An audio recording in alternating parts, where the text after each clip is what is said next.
Good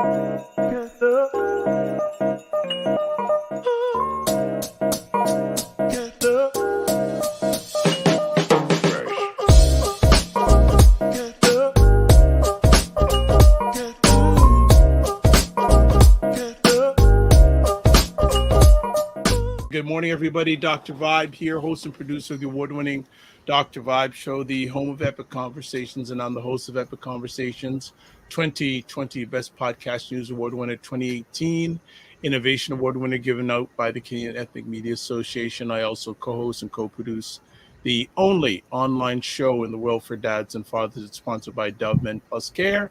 It is October 30th, second last day of October 2023.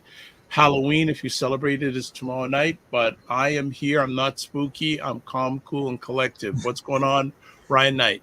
Yeah, good to see you, Dr. Vibe. And for those that don't know who Ryan Knight is, I'm one of the co-founders of the Afro-Caribbean Business Network. We work with entrepreneurs of African and Caribbean heritage, really to figure out what stage their business is in and help them create a strategy to grow their companies exponentially. And I'm an entrepreneur myself. I run a company called Detailing Nights. So we provide waterless mobile car cleaning. So we go to people's houses, their offices, clean their cars on the spot without water, and our eco-friendly plant-based cleaning supplies. And we're doing our final push for fall. So if you want to get that car cleaned up before the winter, definitely give us a shout. Go to our website, detailingnights.ca. All right, good stuff, good stuff. Good to have people already in this morning. As always, we have a Monday tradition. This episode of the Morning Vibe is sponsored by the Macmillan Group, providing mortgage solutions one client at a time since 1999, buying, refinancing, or selling. The Macmillan Group, Canada 905-813-4354, US 904-586-5836. That is a Monday morning tradition, and this is also a Monday morning tradition coming up. You can contact them at, there's a Canada-US numbers, also toll-free number, 866-883-0885. Website, the Macmillan Group Inc., INC, that is, not INK.com, and then email raycmcmillan@gmail.com. So what is going on, Mr. Ryan Knight? What's going on today? Today is a bit of a celebration. So we're doing the grand prize giveaway of $500 for our ACBN grant contest. So at the end of the show, we'll pull it up and click the button to do the draw. And then we'll also be announcing additional winners of subsequent prizes like marketing help. We have some gift cards to restaurants. So we're going to be doing those giveaways throughout the week. But the grand prize draw is later today. So if you did see our Instagram post or you saw our LinkedIn post and you signed up, definitely stick around to see if you won the $500. Please subscribe to the Dr. Vibe Show on YouTube. Hit the notification button. Also follow the Dr. Vibe Show on Facebook, Instagram, and LinkedIn. Also, wherever Ryan is on social media, please follow him also. And take a pause right now to like the show as you are watching. Yes. That helps spread it out even more.